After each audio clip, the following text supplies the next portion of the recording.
Hello, everyone. Welcome back to episode 35 of Talkoffamepod podcast. I'm Kylie. Today we have one of the top music producers and composer in the industry, Marcus Bell. Thanks so much for coming on, Marcus. I'm so happy to have you on. Yeah, thanks for having me on. I'm so happy to be here with you. I'm so happy to have you on. So over the last kind of couple of years, we've kind of been in isolation. So what's something they kind of did over the last 2 years they kind of wouldn't have time to do before?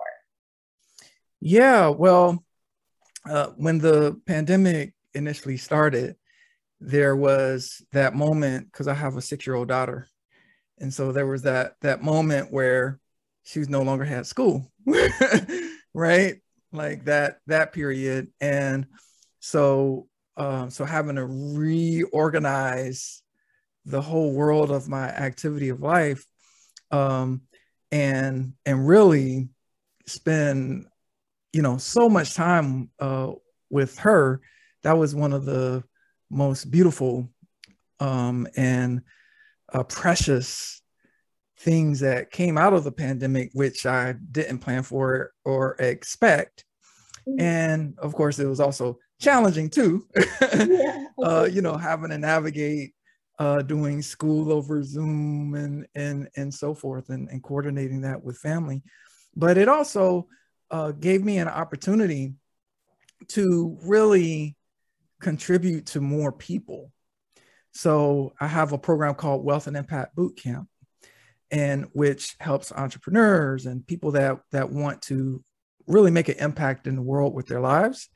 And so what I did when the pandemic happened was really focus a lot of my energy and effort into supporting that community, supporting people that were maybe struggling with the changes. And so I have a lot of help to offer people that go through transitions, whether they're transitioning from one age to the next, or one job to the next, or someone that's working, in a job and they want to become an entrepreneur, or, like that, or someone that, really wanted to be a recording artist, or really wanted to be a visual artist, or really wanted to be a public speaker, or really wanted to make a difference in their community. But for whatever reason, there were some holdbacks. And so one of the things that I did during the pandemic was create a lot of different ways to support people with their bigger goals in life. And so so that was another beautiful thing that occurred during the pandemic. Oh, that's awesome. Like, did you do this before COVID happened, or did you kind of came up with the idea like when kind of COVID kind of started? Yeah, so this has been going on for a few years. What COVID allowed me to do was, because more people came online, right? Yeah.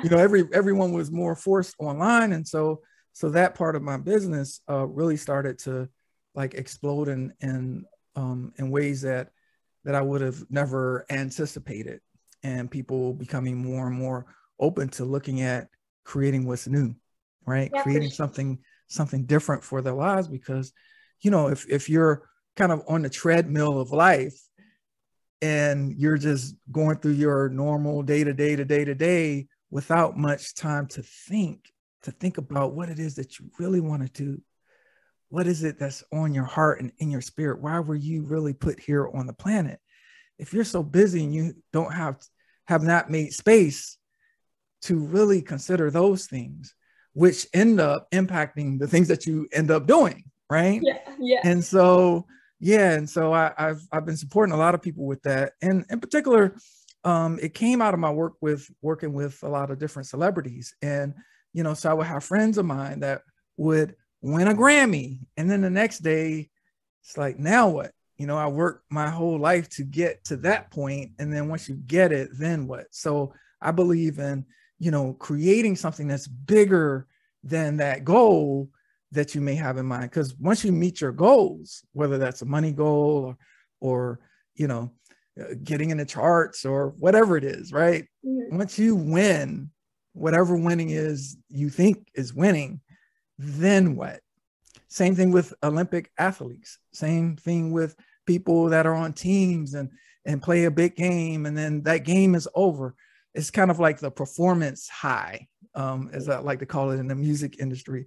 It's like, you'll be doing like stadium concerts and there's hundreds of thousands of people singing your song and chanting and so forth. And then you go back home to your apartment, right? From hundreds of thousands of people screaming and partying with you to being alone, right? That transition is something that I suggest people plan for, right? You plan for it. And the way you plan for it is creating something that's bigger than self, something that is a contribution, right? So that aim that you take on is in service of something bigger than you. Because once something is bigger than you and it's about other people, then there is no, like, oh, now what, right? Because there's always more people that can be helped.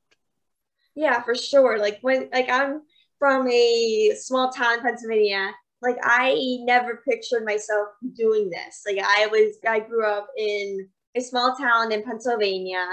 And so like I was always like a very kind of shy, independent little kid.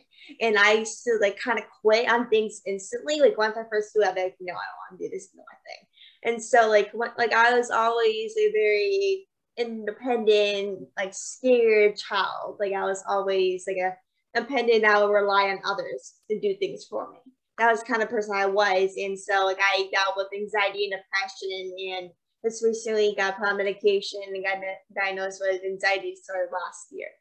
And so before I even started this whole thing.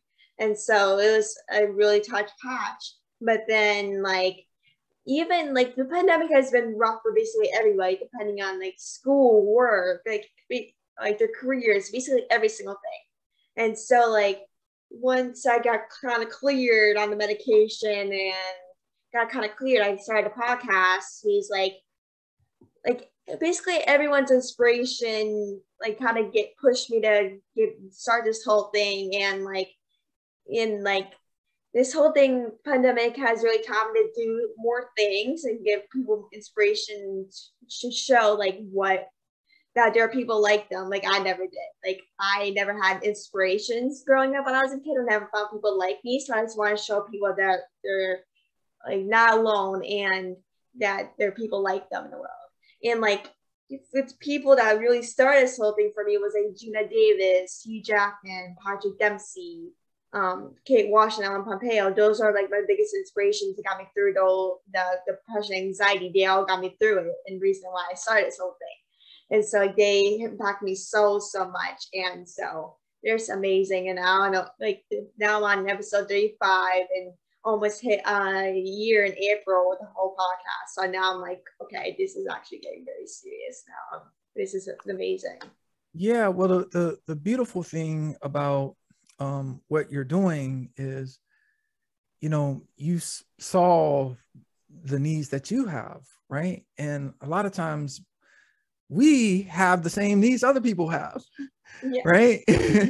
Right. And that you would work through anxiety and put yourself out there says a lot about your capacities as a developing entrepreneur, right? Yeah. To create something of value that is for an audience, for your audience that you're growing and building. And so you didn't allow your circumstances or health or whatever it is, however you want to label something, right? Stop you from actually taking action on something that is important, right? Important to you, and then becomes important to others, just like the others were important to you. Mm-hmm. Right? And so it's kind of like it's like a circle. The thing, as you were inspired, now you're inspiring. So if we look at our lives from that lens, that, it's kind of like the whole pass it forward phenomenon, right? Like pass it on, right? Pass on inspiration. And anyone can do that. Anyone can do that. Anyone can be inspired. If you're inspired by this conversation, what is it that you can take out of this conversation that the two of us are having, right? Listener, and take this conversation and use it as fuel to create something that is helpful and useful for others. Yeah, for sure. Like I never picture myself like being a podcaster or being in the industry. Like I knew I was going to be in the industry, but I just never knew what exactly I wanted to do with myself in the industry. And so like I felt inspired by so many people in the industry, but I didn't know what I exactly wanted to do. I tried so many things like acting, singing, many other things, and like they just didn't work out. And so like I always like I'm just happy. That's my favorite type of thing is inspiring people. Like how much as people, my idols and people in this inspired me, I want to be like them, inspire others, the audience, and my guests' audience, whoever listens, to be their inspiration. Pull out what my personal experiences have taught me to teach them what that you're not alone. Even though I'm still struggling with anxiety and depression, I'm struggling still. I'm each and every day is a battle, but like I'm still doing this. I'm not gonna stop. Like no matter what people tell me, I'm not gonna stop. So like no matter what anyone says, I'm still doing this. Like no, Yeah. That's great. Yeah, depression is one of those topics that there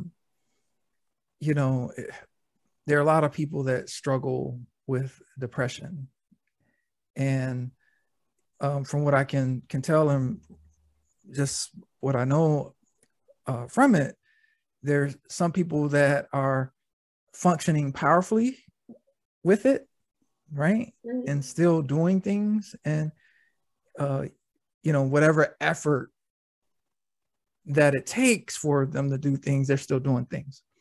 And then there's the kind that is the debilitating kind, right? Where Mm-hmm. it's not it's not easy to get up and go, right? Yeah. It's the same thing with grief, right? When someone passes away and you have to deal with the grief. It's not something that you can just jump over, right? And step over. There's certain things in life that we can't just step over, or it's going to pop up later in some other way. Yeah.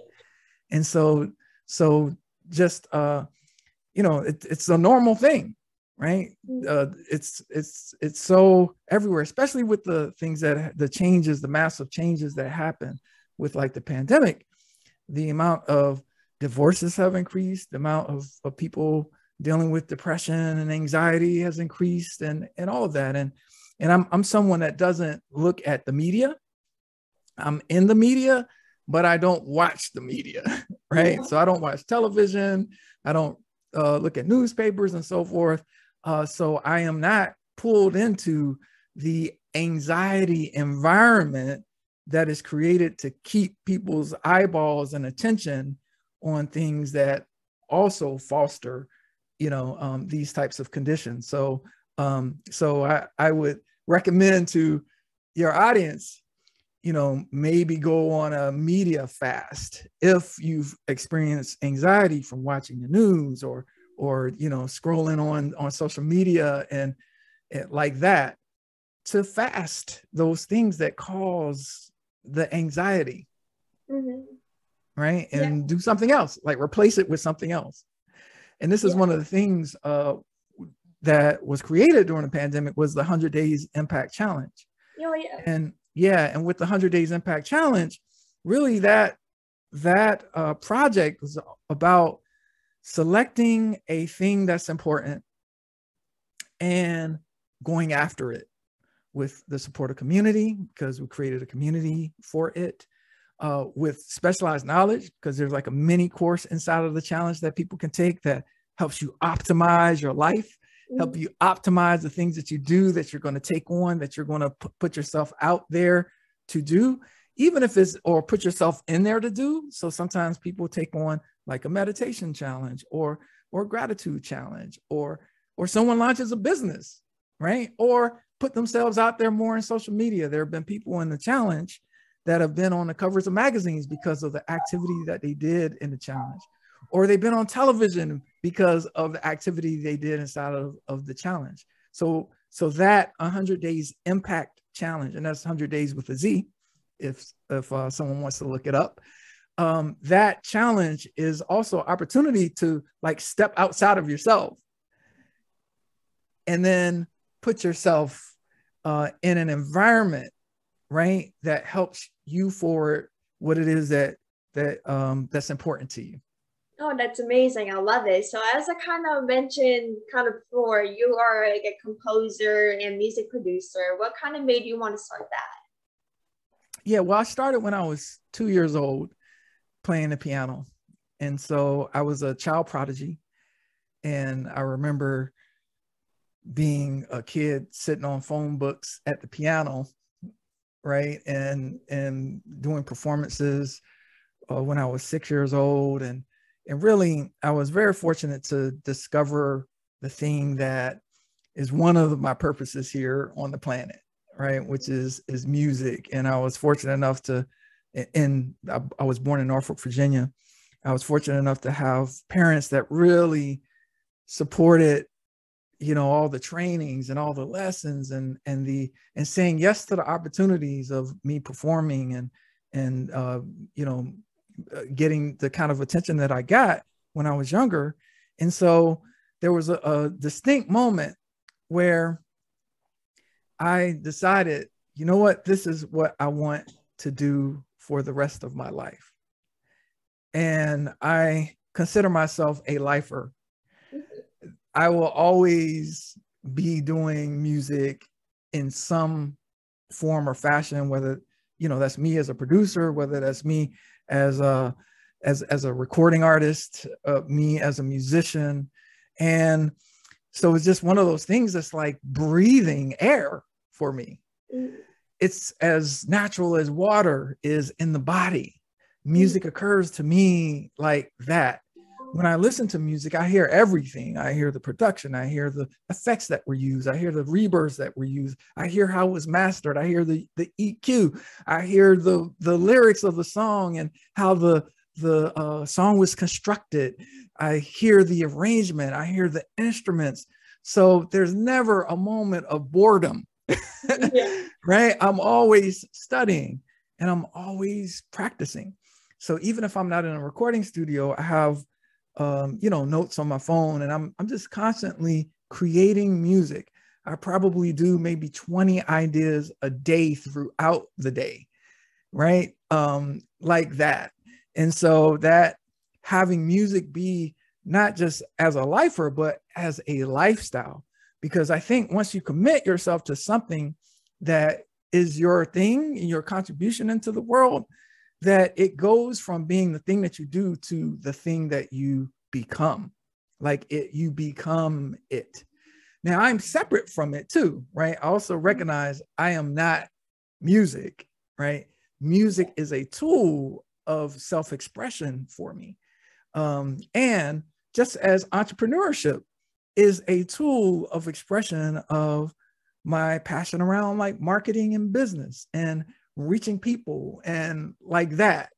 And so there's me, Marcus Bellringer Bell, the being, and then there are the things that I do, right? And one of the things I do is support recording artists and creatives. Another thing that I do is support entrepreneurs and thought leaders and influencers, right? And another thing I do is be a dad, right? Be Baba, as she calls me, right? For a little girl, like that. Yeah, I love it. Like music is such a big part in everyone's life, especially mine. I can't even live without music. Like music, it wouldn't be a thing without you guys, like producers, composers, and all those things. And I don't know where I'd be without music. Like music is such a big part of my life. Like I listen to it all day, every day when I'm like in the mood to listen to it. Like I listen to like Walker Hayes, Ariana Grande, like basically everyone. I listen to basically everyone, like Katy Perry and all those people. So like there's so many people. Like music means a lot to everyone, especially during quarantine. There's a lot of music being discovered and a lot of music being written, but a lot has changed, especially most of everyone's basically doing at home, writing songs and stuff at home since we aren't allowed to go anywhere, and with the whole pandemic, a lot has changed. But what do you think the music, like making music and stuff, has changed since like COVID hit? Well, I see artists respond differently. So there are some artists that are stopped by the situation, right? And so there's an artist that took the Wealth and Impact Bootcamp program, and when he first came into the program, he had lost all his gigs because of COVID, right? So he was performing regularly every week. That was his main source of income and revenue. And so when the gigs stopped, because of course, no one could be out, right? He got blue about it and really stopped practicing, stopped music, really.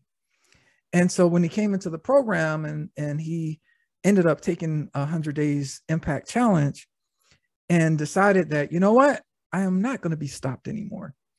I'm going to go on social media every single day and I'm going to do a new song, right? I'm going to do a song from my repertoire. I'm going to do a song. And so he decided, you know what, enough is enough. I'm still going to be expressing myself through music and building audience and all those things that ended up happening as a result of taking that action. And so there's the artists that have been stopped, and then there are the artists that have actually applied the gas pedal to their creativity. And I've been working on a new album, a new bell ringer album, where I've pretty much in the past 4 months done maybe 27 songs now. Oh, wow. Right. And so I'm now having to decide, okay, am I going to keep recording more and do 50 songs or do 100 songs and then decide what's going to get released? But over the next couple of months, I'm probably going to release one of the songs that I've recorded. But the amount of creative energy that gets released when you take the opportunity, the golden moment that has been provided us to be able to allow our creativity to be unleashed. I would recommend all artists, all want to be artists, all could be artists, to leverage now as an opportunity to get your creativity expressed. Whether that's taking an online piano lesson, or whether that's taking a singing lesson, or whether that's getting poetry, or whether that's picking up a sheet of paper and a pen and going online and doing some drawings. So I remember when the pandemic first happened, there's this children's book author and illustrator named Mo Willems, and he does incredible work. And he got on, and this was, I forget which organization sponsored this, but he got on and basically had these drawing lessons, right?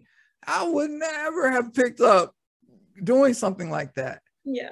Right. But here I am with Melanie, my 6-year-old, and we're sitting there and we're drawing some of Mo Willems' characters from his books. Right.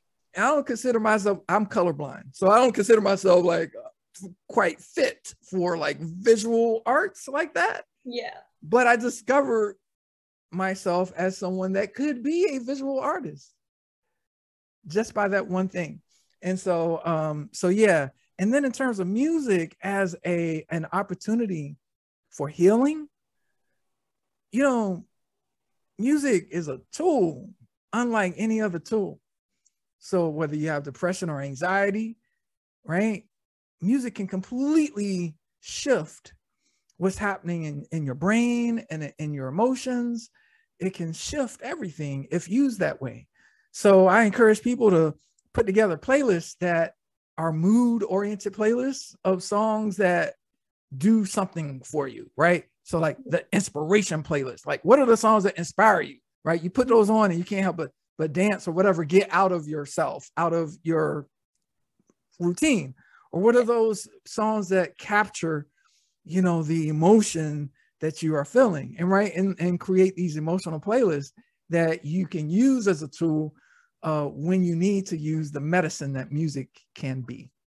Yeah, absolutely. There's like so many songs on my playlist that like I need to make playlists or which ones that I like need a dance or calm. I have like more than 600 songs on my playlist, which is very kind of difficult to like, okay, which one does gives me the mood to do something? Like which one helps me do stuff? Like because my music taste is so bad, like not bad, but like I'm into every single thing. And so like it's like very difficult to like think like, okay, why is every song on my playlist something that I'm feeling right now? Like this is insane. Mm. And so like that's like what the most important thing music is. It's like that you like every single song, not like there's every song that will connect with you.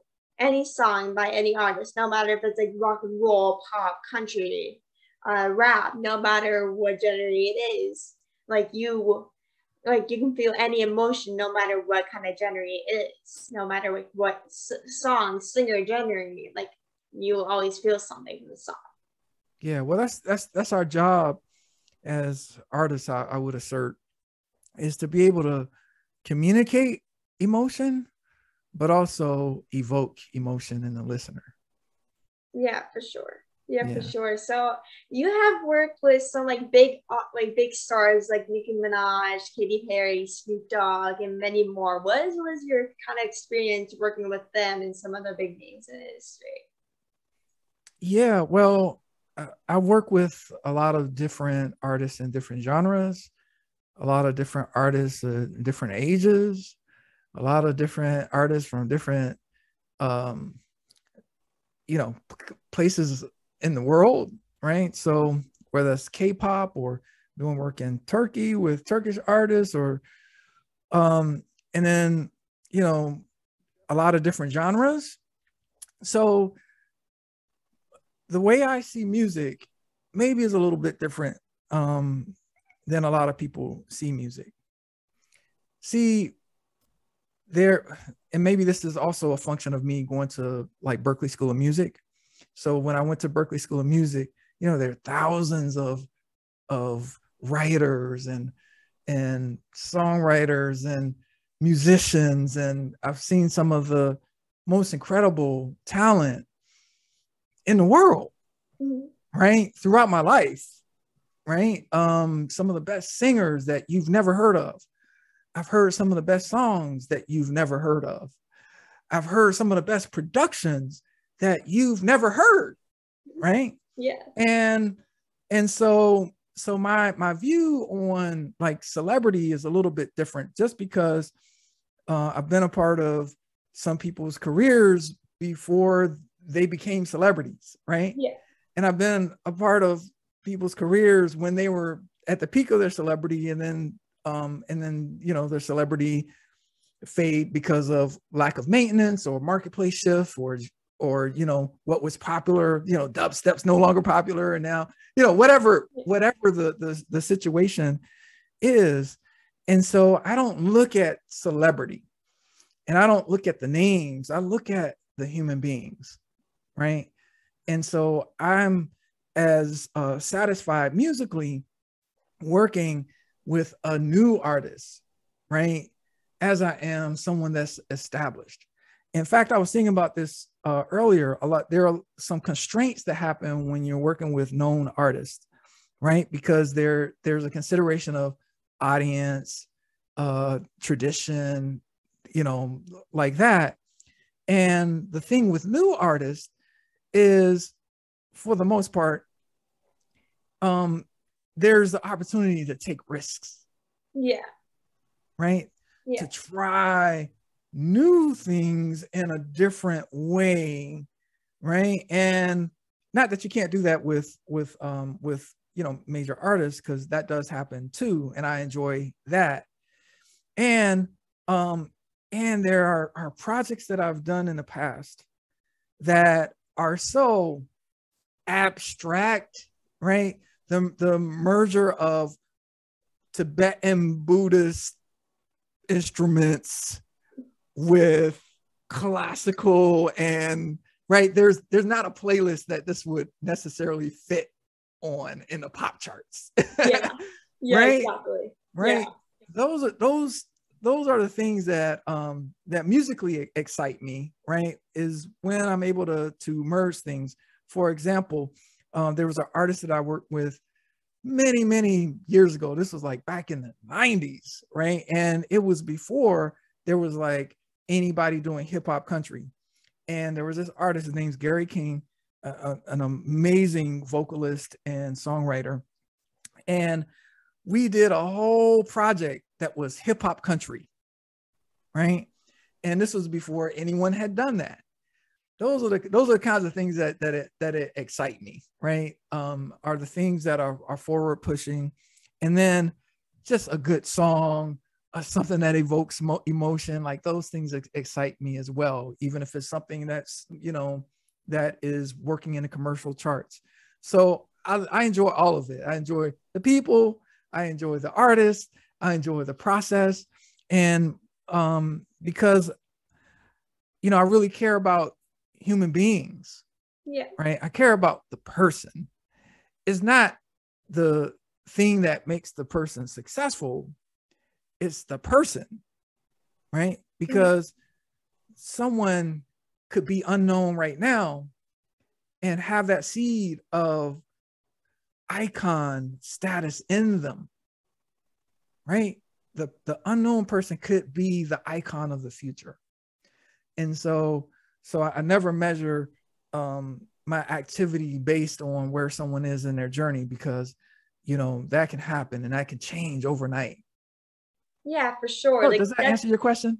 oh yeah, you did. And so like that's really how I basically count on people. It's like I don't really care about kind of like their celebrity status. Like I don't care how many roles they've been in or how many successful songs they made. Like I don't really care about that. Like that's something like I love, like kind of count on as like a journalist and something I want to be as big as like that song or as big as that artist. And so like sometimes I think like I want to be an icon for some people. Like I want to be an icon, like some of the A-listers one day. And so like some people always think like you should always count on a celebrity as like as their work. Like the only thing we should count on is their work, not their private life and their personality. That's like the only thing we care about. And I always think, from my personal perspective, I always count on like their personality and like what they're like behind being in industry, what are they like behind like what they do. So that's like something kind of people needed to kind of start doing, is like that they're not, yes, they're famous, they're human. They're human like us. They're normal human beings. Yes, they might be chased around by the paparazzi probably every single day when they go outside. But they're the same they're the same people as us. Like they're human beings that they need to be treated like one instead of be treated differently, basically being their fame kind of towards them a little bit. Yeah, well, here's the thing. You know, a general public is not going to get to know a celebrity really. Yeah. So that, you know, so there's a,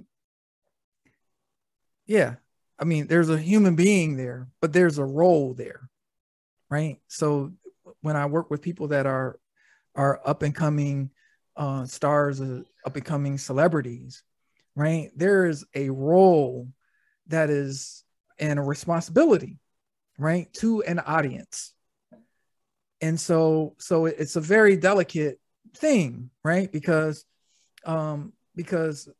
there is the building of a brand, right? And then there is who the person is that is the brand, that always changes and evolves or grow. Like in the best case scenarios, people change, evolve, and grow. And sometimes what happens is the changing, evolving, and growth that happens for the person, and the changing, evolving, and the growth for the brand are two separate things. Yeah. Right. And the rate that you change and evolve and grow a brand is a lot slower than the human being growth and development. Yeah. Right. Absolutely. And yeah. so there's a, yeah. So I mean, there's a world that I can say about that, but it's really, you know, separating out for a listener, for a fan, or or, you know, someone that is interested in an artist or a celebrity like that is really, what is it about them that is drawing you to them? Yeah. And once you identify like, oh, I love the way this person, whatever, right? The way that they talk about XYZ. Usually the thing that you see that you love and appreciate, usually that thing is something that's nested inside of you. Yeah. So you can use the people that you admire as an access to something that is possible inside of you. And that's the way I kind of look at the world of that. Yeah, same here, same here. So we kind of talked about this before, but you have created the 100 days challenge, as we kind of talked about a little before, but what kind of made you want to start that? Yeah, well, that came out of the seeing the results that people were producing in Wealth and Impact Bootcamp. And I decided to make a public launch of some of the tools that are used inside of Wealth and Impact Bootcamp to have people produce high results, and make that available for anyone for $1 a day for 100 days, right? For $100, someone can sign up for the 100 days impact challenge. That's days with a Z, and get a taste of tools that are used to help people propel in the world with their most important aims. Oh, I love it. Like, did you kind of think like you would make an organization kind of like that? Like, did you know this is kind of like a problem that was going on for a while, or is it kind of something that just kind of snapped and just hit you that you should do this? Yeah, so every business that I've started has come out of identifying a need, right? And so I had started many years ago a digital marketing agency because I was working with a bunch of artists, and they were having issues with their social media and so forth. And I had some specialized knowledge and had some friends that had specialized knowledge on how to go about social media and building audiences and so forth. And so that's why I created that agency. And the first clients in that agency were artists that I had been working with. And then I noticed that, okay, there are things outside of the music and outside of the art that people aren't addressing, right? So like, you know, how do you create something that's more purposeful with what you're doing, right? You can be successful, but is that having significance? So then I started supporting artists with creating their lives to be one of significance, not just the success of achieving awards and notoriety. And then like all these other areas of life, like, you know, how do you plan for that? And so I started creating programs to support that. And then I started to expand out to like Wealth and Impact Bootcamp to support people that aren't just artists, but those that are podcasters. I have podcasters inside of Wealth and Impact Bootcamp. I have speakers inside of Wealth and Impact Bootcamp. I have doctors, you know, teachers, coaches, right? Creatives, visual artists.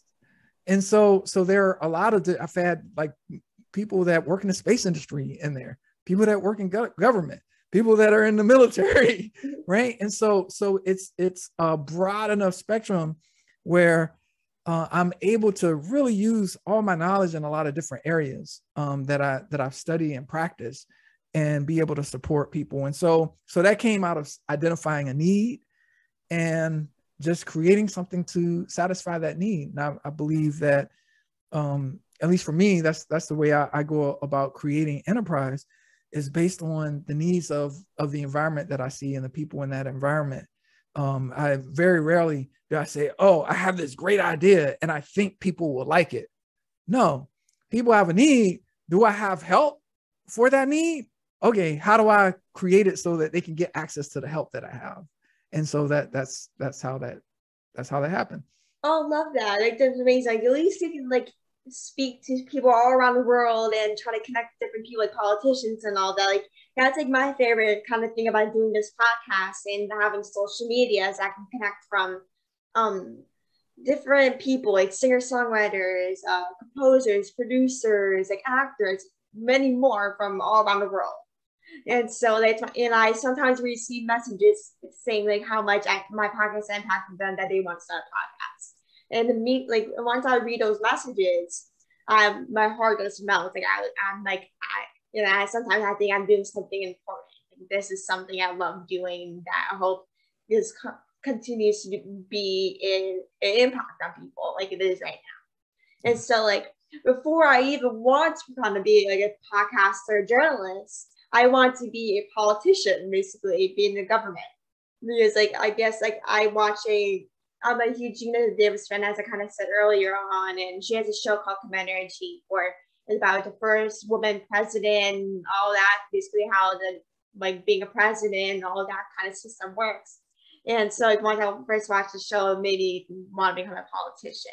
So I got really into that. But if I didn't want to become a journalist one day, I'd be a politician basically someday and become like a president or something. I'm not sure it's gonna happen, but that's something probably a good goal of mine I want to do, probably.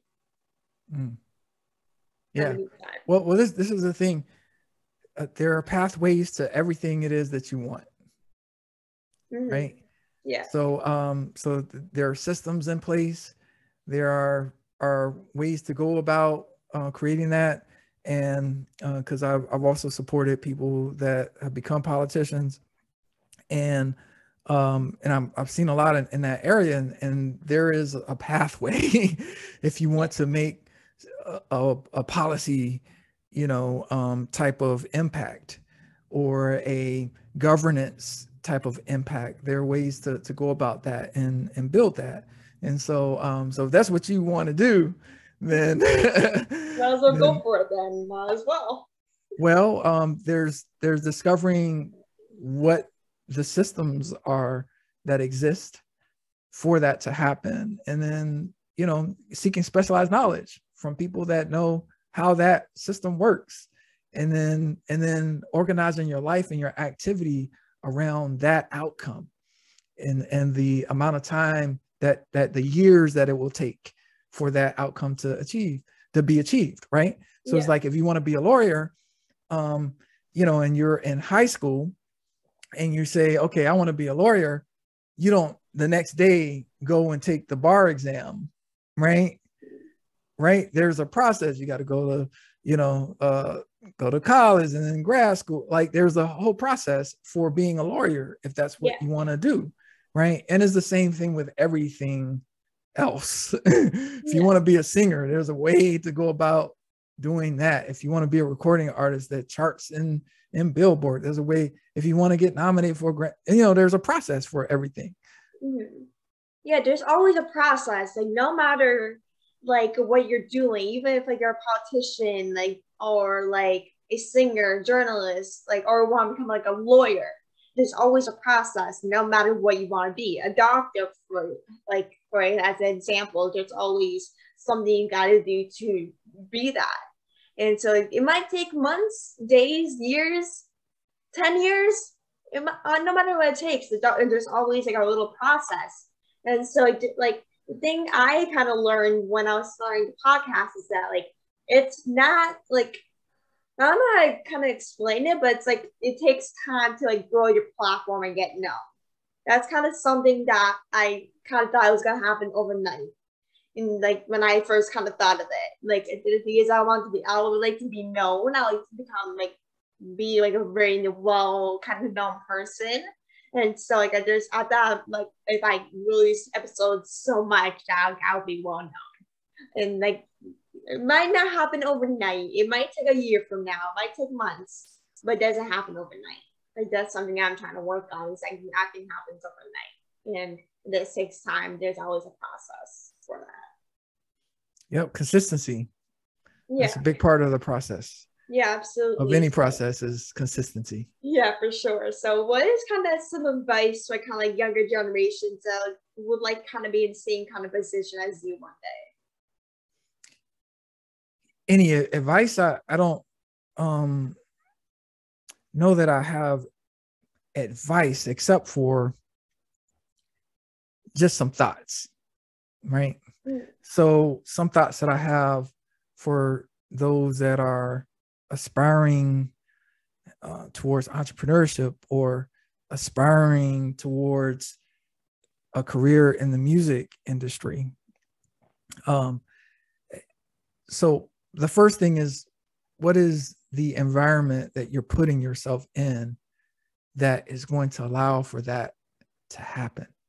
Mm-hmm.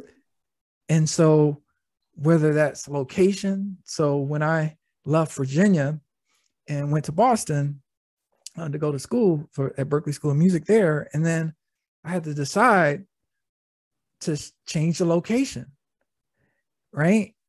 And so I ultimately ended up here in LA, which is where, there's the film industry and television and music and like everything is here. Mm-hmm. Well, the fact that I can just hop in my car and go and be in the environment of the entertainment industry is significant. So I start looking at environment, and in this online digital space, right? So, is there a group? Is there networks? Are there communities to put yourself in an environment with people that are actually already doing the thing that it is that you want to do? Then there's finding mentors. So I'm a big believer in mentorship because I have mentors, right? Yeah. And those mentors help guide me and save me a bunch of time and pain. And so I'm a mentor for, people that take my programs.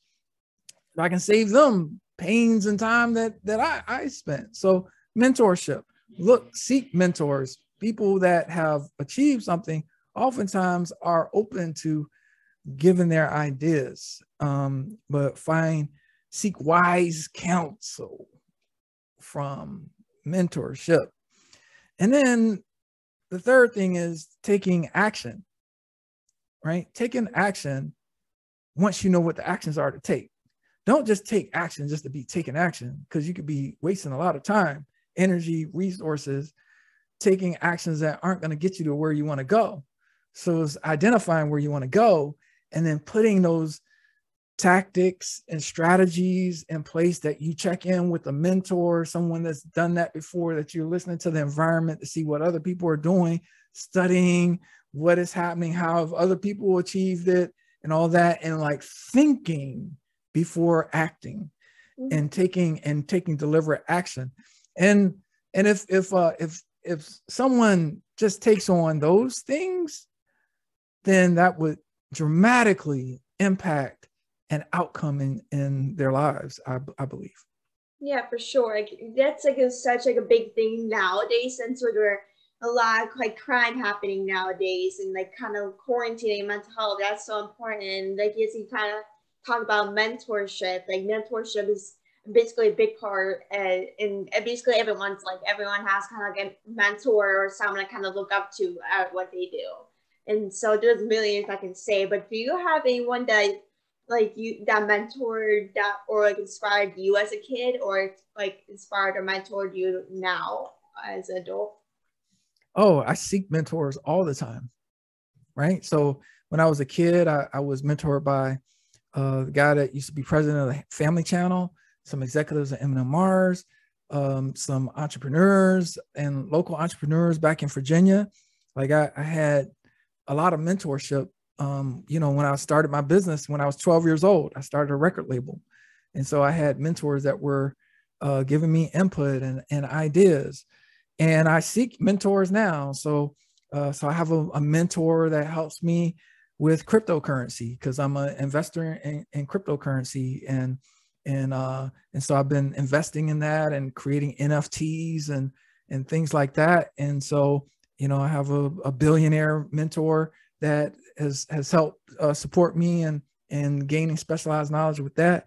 I have a mentor, her name is Dr. Monica Sharma, and she is an expert on systemic social change, right? So she's been mentoring me for probably over 10 years now around, how systems work, right? So I believe in looking for mentors that have specific specialized knowledge. Find a master and learn from a master. And so by me studying with masters, it has increased my capacity to see connections and how things are connected, and see things that other people don't see, because I can look through the lens of masters and like that. Yeah, that's amazing. I love that. So, like, the final question kind of for the interview is, you wrote a #1 best-selling book called Bell Ringer Brandon Bible. What kind of inspired you to write that book? Yeah, so that book I wrote with my mother, and it was released and became a bestseller the year that she passed away. And so I was able to celebrate, that the success of that book with her before she passed. And basically, I saw that there were a lot of artists that would approach me for support, and wouldn't necessarily be able to raise the capital to invest in working with me. And I wanted to create something that could help them, right? When I couldn't be present to help them. And so I collaborated with my mom on that, and that gave us so much quality time together. We worked every single week on a bigger book, which that book actually is just a chapter, is a book in itself, but it really is like a chapter in a bigger book that we had been working on. And that book actually was turned into an NFT back then, right? So that book was released, I think, in 2018. And so before the NFT craze happened, like, that book was one of the first books to be NFT'd, actually. And so I believe in kind of pushing the envelope on things, and that was also something that was inspiring about the book, not just the help that it provides people that go through it, because they're like, it's like a workbook inside of that book as well, that helps guide people's thinking, but also the way we released it, and using the blockchain for it, with my business partner on the book publishing company, Shalita Burke, who's actually a crypto currency expert as well as recording artist. And so we created something in particular with that book that hadn't been done before. Oh, that's amazing. Like, I love that. Like, I'm like love doing stuff with my parents, like doing the best, like doing some things, having connections with your parents is always amazing. But did you kind of expect the book that you made with your mom to become a #1 bestseller? Like, did you ever kind of expect that? Yeah, I don't go about things in that way, with the expectation. I know that there's work that happens, right? And the work is creating something of a tremendous amount of value, being able to articulate that value and get it to as many people as possible, right? And then everything else that happens from that, whether it's awards or whether it's becoming #1, because it was like #1 in 3 different categories. I didn't anticipate that. I couldn't have said, okay, you know what? I'm going to create a book and it's going to be #1 in 3 different categories, in Amazon, and so many people are going to read it, and all of that. But except for planting the seed for that possibility, right? And so that's kind of how I go about things. Like, even with this album that I'm gonna maybe release this year, and the singles coming off of it, like, I'm just looking to capture as much emotion as possible, right? Express as much emotion and connect with as many people with the music as possible. Now, if it goes on and becomes like a hit, or gets that's like a byproduct of like an intention and activity. But that's not the end goal for me. The end goal for me is like, I want to be able to touch the person listening, right? I want to be able to give someone that's listening hope to carry on.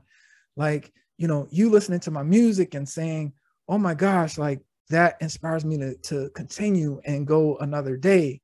Like, that's more valuable than any kind of award to me, right? And so that's how I look at things. Absolutely. I love that. So I just want to thank you so much for coming on the podcast. It was so fun to speak with you. You're amazing at what you do. Don't give up. I can't wait to hear the songs once they come out. We'll speak soon. Thank you so much for coming on again. All right. Thank you for inviting me. Again, I enjoyed the conversation. Of Much love. course. Thank you so Okay. much. Okay. Bye.